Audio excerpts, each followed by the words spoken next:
La cantine de ce collège est incroyable. Je me suis rempli tout un cabaret de nourriture. Et je me suis tournée pour quitter, mais j'ai foncé dans quelqu'un.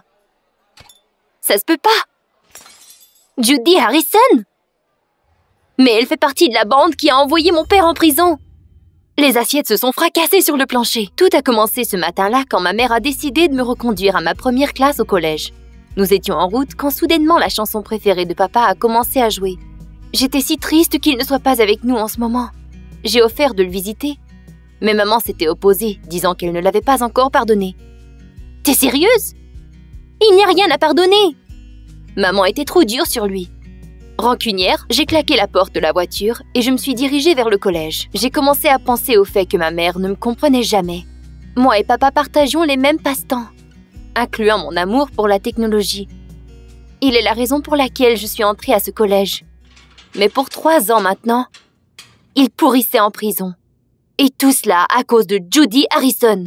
Elle a accusé mon père de l'avoir agressé. Papa a plaidé non coupable. Évidemment, il ne pouvait pas faire cela. Elle l'avait bien eu.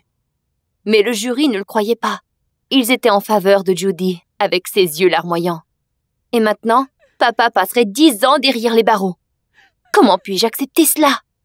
Toutes ces années, je rêve d'obtenir justice. Alors, je me retrouve debout devant Judy dans la cafétéria du collège. Le choc m'a rendu incapable de faire un son. Et puis, j'ai crié dans le corridor. Charlie, mon ami, m'a rattrapée. Je lui ai tout raconté. Incapable de contenir ma rage. J'étais si fâchée contre moi-même de ne pas avoir confronté Harrison sur le coup. Mais c'est alors que j'ai réalisé que c'était peut-être pour le mieux. Je ne pense pas qu'elle m'avait reconnue. C'était ma chance d'attraper Judy et lui faire admettre la vérité à la police. D'ici la fin de la journée, j'avais un plan en tête pour dévoiler la vérité. Premièrement, Charlie la draguerait pour gagner sa confiance. Et puis l'attirer dans un endroit isolé. C'était là qu'elle admettrait la vérité.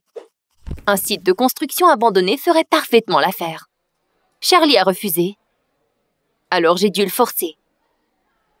Sa mère était sévère et elle ne savait toujours pas comment les voyous lui avaient volé son argent. Ou à qui appartenaient les cigarettes qu'elle avait retrouvées en dessous du sofa. Je devais toujours le défendre. Et qu'est-ce que lui faisait pour moi? Après ces arguments, Charlie a accepté. Que le jeu commence. Nous étions d'accord qu'il essaierait de parler à Judy. Il s'assierait et lui demanderait de l'aide avec ses devoirs. J'avais vraiment besoin qu'il la drague et lui demande de sortir avec elle. Cependant, Harrison lui a simplement expliqué les tâches du devoir et puis s'est éclipsé comme un coup de vent. Alors, j'ai expliqué à Charlie qu'il devrait changer ses tactiques, lui raconter davantage d'histoires personnelles pour se rapprocher d'elle. Et puis, ça a marché. Ils se sont rapprochés petit à petit, mais Judy a refusé de sortir avec lui. Nous devions prendre un risque. Charlie a grimpé jusqu'au 4e étage avec un immense bouquet de fleurs et lui supplia de bien vouloir sortir avec lui. Sinon, il sauterait du 4e étage. À ce point, Harrison ne pouvait plus refuser et elle accepta de sortir avec Charlie et d'aller au site de construction. Ainsi, elle abandonna sa session d'études. Pendant 2 mois, pendant que Charlie se rapprochait de Judy, j'élaborais chaque petit détail de ce plan et j'ai complètement abandonné mes études. En même temps, j'ai ramassé tous les accessoires nécessaires pour le site de construction abandonné. J'ai acheté un vieux haut-parleur d'occasion, j'ai fait imprimer des photos de l'enquête et j'ai changé le vieux bâtiment abandonné en une vraie prison. Cela m'a pris beaucoup de temps, surtout pour installer les haut-parleurs et les caméras sur tout le site de construction. Mon père m'avait appris comment comprendre la technologie. J'ai téléphoné à Charlie le jour d'avant et nous avons discuté des détails. Et il m'a dit qu'il serait là si quelque chose arrivait. Je pouvais jurer que Judy Harrison se souviendrait de cette date pour le reste de sa vie. Quand ils sont arrivés, j'étais déjà dans la cabine d'excavation, là où mon portable était installé pour recevoir des images de toutes les caméras du périmètre. Je pouvais diriger tout le spectacle. Charlie, tout pâle, a dirigé Judy vers la porte, a fait demi-tour et l'a embarrée en disparaissant. « Charlie, mais qu'est-ce qui se passe ?» dit-elle. « Ah, tu t'apprêtes à le découvrir !» Je lui ai donné des instructions sur le haut-parleur en me forçant à sonner comme un directeur de prison pendant que je visionnais les vidéos d'où je me trouvais. Judy Harrison, l'assemblée de vérité t'attend. Elle bondit par surprise. Harrison s'est ruée vers la porte en fer, mais elle était verrouillée. Elle prit du recul et se dirigea vers le fond du couloir. Judy regardait dans toutes les directions, confuse. Des photos de prisonniers battus étaient collées au mur et des cris de mort sortaient des haut-parleurs. J'ai conduit un interrogatoire concernant les détails de cette fameuse soirée. Elle ne m'a pas répondu, Elle était silencieuse, avec une grimace sur son visage. Elle avait l'air apeurée. Elle arriva finalement au point culminant de la prison. C'était une pièce toute décorée de squelettes, où une boîte faite en bois se trouvait au milieu de la pièce. « Vous êtes reconnu coupable de calomnie contre Henry Chapman », j'ai dit. « Et vous serez puni en conséquence. Dirigez-vous vers la boîte immédiatement. » Puis, le grillage derrière elle s'est refermé et la pièce s'est fait inonder d'une lumière rouge sang. Harrison est devenu pâle. « S'il vous plaît, laissez-moi sortir !» elle criait. « Je suis claustrophobique !» Je suis restée silencieuse pendant quelques minutes pendant que Harrison hurlait. Finalement, elle est allée à la boîte et elle a pris l'uniforme de prison ainsi que l'étiquette. « Vous avez ce que vous méritez. 10 ans !» À ce point, j'étais descendue de ma petite cachette et je me dirigeais vers Judy. « Je suis la fille d'Henry Chapman et tu as menti en son nom. Et maintenant, tu ne quitteras plus cet endroit jusqu'à ce que tu acceptes d'admettre tout à la police. » Harrison s'est alors mis à s'étouffer. Elle est devenue blanche et s'évanouit. Ça ne pouvait pas être pire. J'étais furieuse. Je ne voulais pas qu'elle sorte d'ici. J'ai dû l'aider et la tirer hors du couloir. Soudainement, d'un brusque mouvement, elle piqua la radio de mon pantalon et me poussa sur le côté de toutes ses forces. Je l'ai aperçue brièvement qui tirait le levier avec un sourire machiavélique. Un énorme boulet de démolition passa près de moi et défonça le mur. Le sol s'est brisé et je suis tombée dans un trou. Mais c'est une blague! J'ai atterri sur des sacs mous et j'entendais des bruissements tout autour de moi. Oh mon Dieu, des rats! C'était peine perdue d'essayer d'appeler Charlie. Charlie était dans l'autre aile. Et puis, j'ai entendu Harrison crier qu'elle savait tout. Judy connaissait notre plan. Maintenant, c'est à mon tour de jouer un peu. Elle s'exclama malignement. Quelle peste! Comment ai-je pu être aussi stupide? Imagine revenir d'une fête avec ton frère, chuchota Harrison, de façon inquiétante. Tu dois te demander de quel frère je parle. Tu n'en as pas, mais moi, oui. Ou, plus précisément, ce qu'il reste de lui. La voix de Harrison se brisa, et je me suis sentie très mal. Il est tard le soir. Vous partez tous les deux ensemble, lorsqu'une voiture nous fonce dessus. Soudainement, j'étais aveuglée par une lumière très forte. Un conducteur ivre nous a foncé dedans à pleine vitesse. Fred était aux soins intensifs. Les médecins ont tout fait pour le sauver pendant des jours, mais ils ont dit qu'il serait toujours handicapé. Mon frère a dû oublier sa carrière d'athlète. Judy s'est exclamée avec misère. « Je veux te montrer quelque chose. » Harrison s'est approché de moi et m'a tendu une photo. La photo montrait un Jeep noir avec une plaque d'immatriculation ABC 4530. Oh mon Dieu! Papa! Je ne pouvais pas retenir mes larmes. La police ne m'a pas cru, a dit Harrison. Il s'en est sorti. Il a trouvé des gens qui avaient vu sa voiture ailleurs et la photo fut jugée de fausse. Alors, j'ai décidé de prendre les choses entre mes mains. Elle a pris une photo de papa pendant qu'elle était seule et elle a inventé une histoire avec cela. Cette fois-ci, les policiers la croiraient, car elle avait tout manigancé. Le temps s'était arrêté. Harrison ne disait plus un mot. Elle se tenait là, la photo en main. « Tu mens !»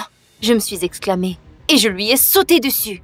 Nous nous apprêtions à nous battre lorsque Charlie est intervenu. Il m'a tiré loin d'elle. Il soupçonnait depuis longtemps que quelque chose n'allait pas, mais il ne savait pas quoi. Il m'a demandé de me calmer. Ah, et puis merde! Cet hypocrite avait fait enfermer mon père sous fausse accusation. Harrison m'a dévisagé, s'est retourné et quitta. Je ne m'étais pas attendue à cela. Je suis allée à la prison après cette affaire du site de construction. J'ai dit à mon père ce que j'avais appris, mot pour mot. J'étais pendue à ses lèvres. « Allez, dis-moi !» Mais il était silencieux. Il baissa sa tête. Alors, voici ce qui est arrivé. Et j'ai perdu connaissance. J'avais espéré que mon père réfuterait toute l'affaire. Mais tout ce qu'il a dit était que ça avait été une période difficile de sa vie. Comment avait-il pu me mentir? Je ne me souviens plus où je suis allée après. J'errais les rues. Je détestais tout le monde. J'ai décidé de ne pas rentrer chez moi. Je suis allée au site de construction et j'y suis restée jusqu'à ce qu'il fasse nuit. C'est là qu'elle m'a trouvée. Judy. Elle a dit qu'elle voulait simplement obtenir justice. Bien sûr, je lui ai rendu l'appareil.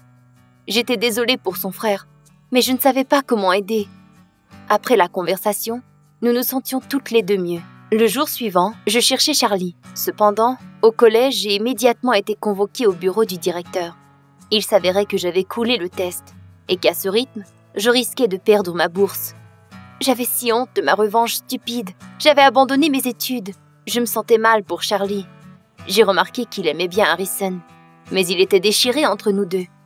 Alors je lui ai dit que maintenant, moi et Judy étions en bons termes. Je me fichais bien qu'il lui demande de sortir. J'ai réalisé à quel point c'était important d'être capable de pardonner, spécialement si vous êtes aimé. Non, ce n'est pas facile d'accepter les mensonges de mon père, mais je dois le revoir et tenter de recoller les morceaux. Et je dois tout expliquer à ma mère. Peut-être qu'elle pourrait le pardonner maintenant. Après tout, nous sommes tout ce qui lui reste. Salut, je m'appelle Jessie. Avez-vous déjà été trahi par quelqu'un que vous aimiez? J'ai toujours cru en l'amour, mais il n'a pas toujours été rempli d'arc-en-ciel et de licornes. Toutes les histoires n'ont pas une fin heureuse. Bien sûr, je savais que le premier amour est rarement heureux, mais je ne pouvais même pas imaginer que le mien finirait en allant à la police et en révélant une grosse arnaque. Le nom de mon premier amour était Arthur. Nous nous sommes rencontrés à l'école. Il était chevaleresque et me courtisait. Nous étions amoureux, mais avons rompu juste après 2 mois. Mais quels 2 mois ils ont été! J'étais profondément blessée et je me sentais perdue. Je veux dire, ça fait 4 ans, mais je pense toujours à lui. Nous avons rompu parce qu'Arthur s'est plongé dans les études. Et ses parents étaient contre notre relation. Sa famille n'était pas vraiment aisée. Ses parents voulaient qu'il grandisse pour réussir. Et, à leurs yeux, j'étais une distraction. Pourquoi ai-je abandonné si facilement? C'est très simple. Un jour, il m'a dit « Désolé, mais nous ne pouvons plus être ensemble. » Et juste comme ça, il m'a claqué la porte au nez. Hystérique, je me suis enfuie de sa maison. Donc, 4 ans se sont écoulés depuis que nous nous sommes vus la dernière fois. Mon cœur brisé a lentement guéri. J'ai vécu ma vie, fait des plans et voulu déménager en Europe. Jusqu'au jour où je faisais défiler mon fil d'actualité Facebook et j'ai vu une notification concernant le futur anniversaire d'Arthur. C'était comme si j'avais été frappée par un éclair. Je suis allée sur sa page et j'ai commencé à regarder nos photos ensemble. J'ai été submergée de souvenirs. Votre passé vous a-t-il déjà manqué? J'ai décidé d'aller dans notre café préféré. J'ai commandé notre plat de pâtes préféré et puis j'ai reçu un appel. C'était Arthur et il m'a invité à sa fête d'anniversaire. J'ai été choquée, mais promis d'y réfléchir. J'avais des papillons dans l'estomac et mon cœur battait la chamade.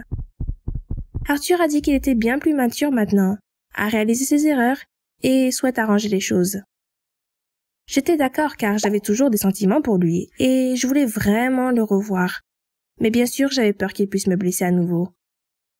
Quand le jour est arrivé, je me suis vêtue d'une superbe robe, mis mes meilleures chaussures, appelé un taxi, toujours inquiète et anxieuse, et me suis dirigée vers la fête d'anniversaire. J'ai tout de suite vu Arthur. Il attendait au bout du trottoir. C'est comme si ces 4 années n'avaient jamais existé. Il me fit un câlin et mes jambes cédèrent sous l'excitation. Nous sommes entrés dans la maison, la musique faisait rage et tout était très bruyant à cause de toutes les voix des autres personnes.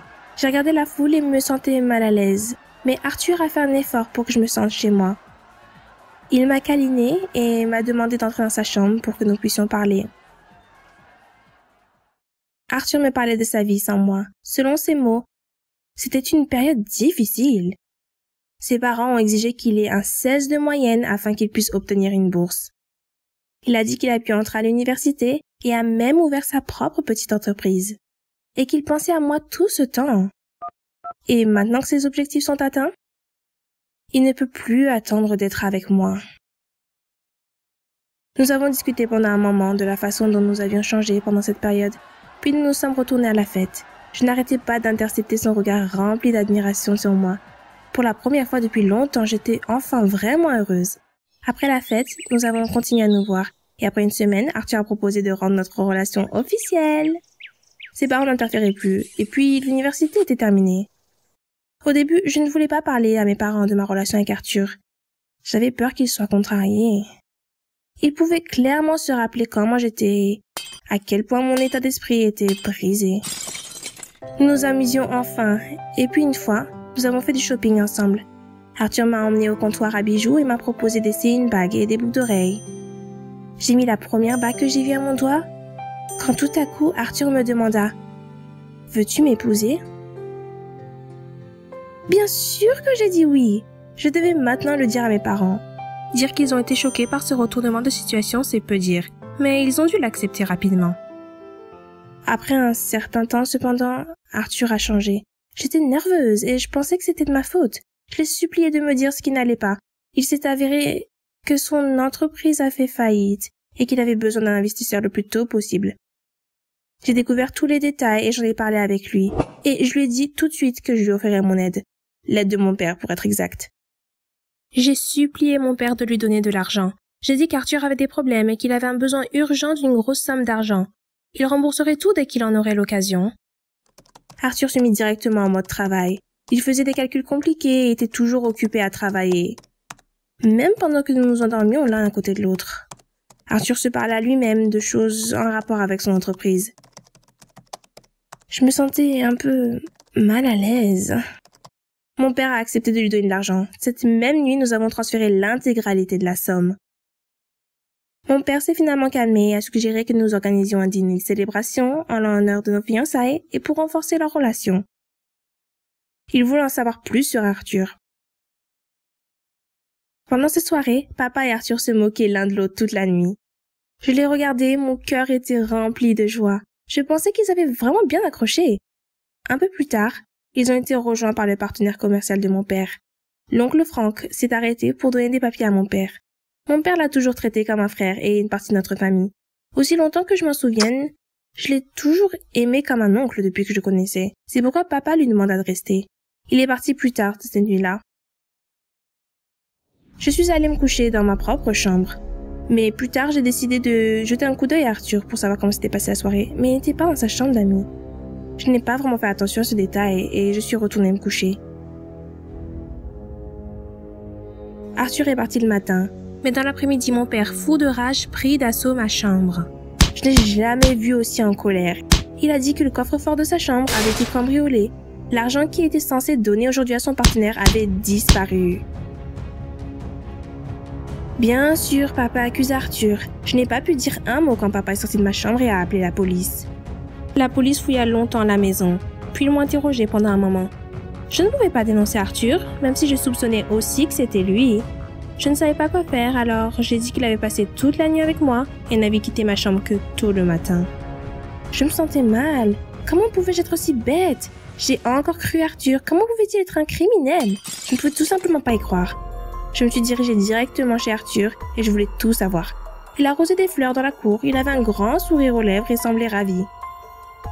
Je l'ai d'abord serré dans ses bras, puis j'ai pris mes distances.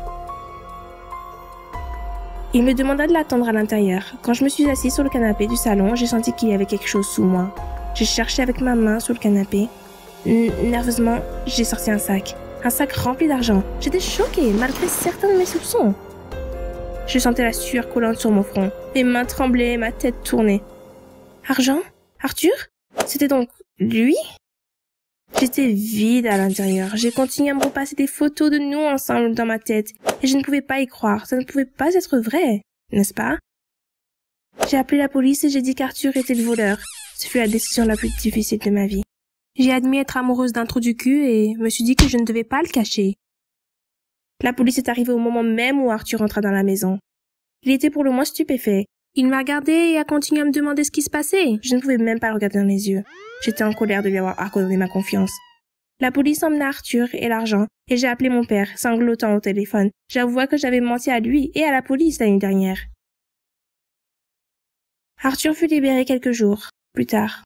Il est allé directement chez moi avec les flics. Les flics dirent à mon père qu'Arthur n'était pas le voleur. L'argent était le profit de son entreprise et il allait l'utiliser pour rembourser la dette. Mon père avait l'air déconcerté. Il n'arrivait pas à accepter cette nouvelle. Il serra la main d'Arthur sans émotion et lui tapota l'épaule.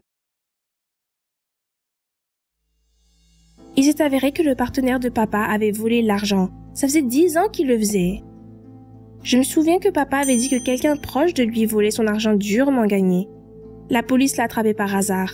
Son ex-amante, qui l'a largué et dont il a brisé le cœur, l'a dénoncé. Le partenaire de papa s'est introduit dans le coffre-fort en le vidant complètement. Papa a été avec son partenaire pendant toute la durée de son entreprise. Cette nouvelle le choquait. Il avait une confiance aveugle en lui et le traitait toujours comme un membre de sa famille. Après qu'un certain temps se soit écoulé depuis ces événements, nous nous sommes mariés. Le groupe jouait, mon père se saoulait, continuait de faire des allusions aux petits-enfants. J'invitais toutes mes copines. Les amis portaient des toasts en disant des choses incroyables. J'étais si heureuse. Vous ne pouvez pas toujours voir la vraie nature d'une personne derrière un masque amical et des jolis mots. Mais ce n'est pas une raison pour ne pas croire au grand amour. Si vous avez aimé l'histoire, cliquez sur j'aime et abonnez-vous à ma chaîne. Bonne journée!